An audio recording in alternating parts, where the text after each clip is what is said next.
పెద్దోళ్ళు తిడతారు, కోపం వచ్చిన ఒరే సచ్చినోడా అంట. వాడు బతికే ఉన్నాడు, చెప్పిన మాట ఇల్లా.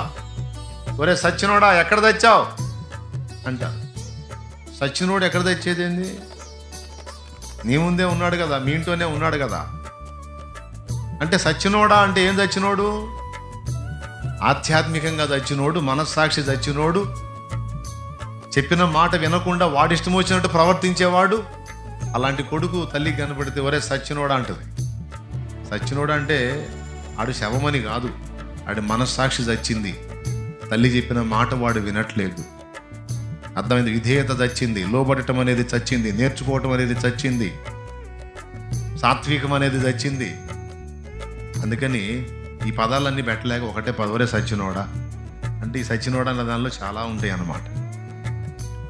ఇలాగ ఆధ్యాత్మికంగా మనస్సాక్షి విషయంలో చచ్చిన వాళ్ళు, నీతి, ప్రేమ, పరిశుద్ధత విషయాల్లో చచ్చినోళ్ళు, యథార్థత విషయంలో చచ్చినోళ్ళు, మంచి మనస్సాక్షి విషయంలో చచ్చినోళ్ళు, ఆత్మీయంగా టోటల్గా ఆత్మ సంబంధంగా చచ్చిపోయి కేవలం మృగాల్లాగా శరీరం కోసమే బతుకుతున్న వాళ్ళు, వీళ్ళందరూ కూడా చచ్చిన వాళ్ళతో సమానం.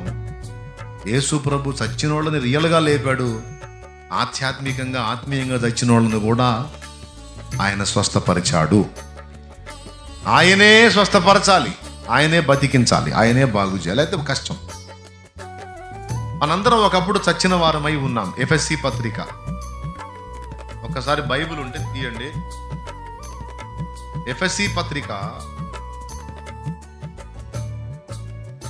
చదువు నాన్న, 2:1 చదువు నాన్న. మీ అపరాధముల చేతను పాపముల చేతను మీరు చచ్చిన వారై ఉండగా ఆయన మిమ్మును క్రీస్తుతో కూడా బ్రతికించెను.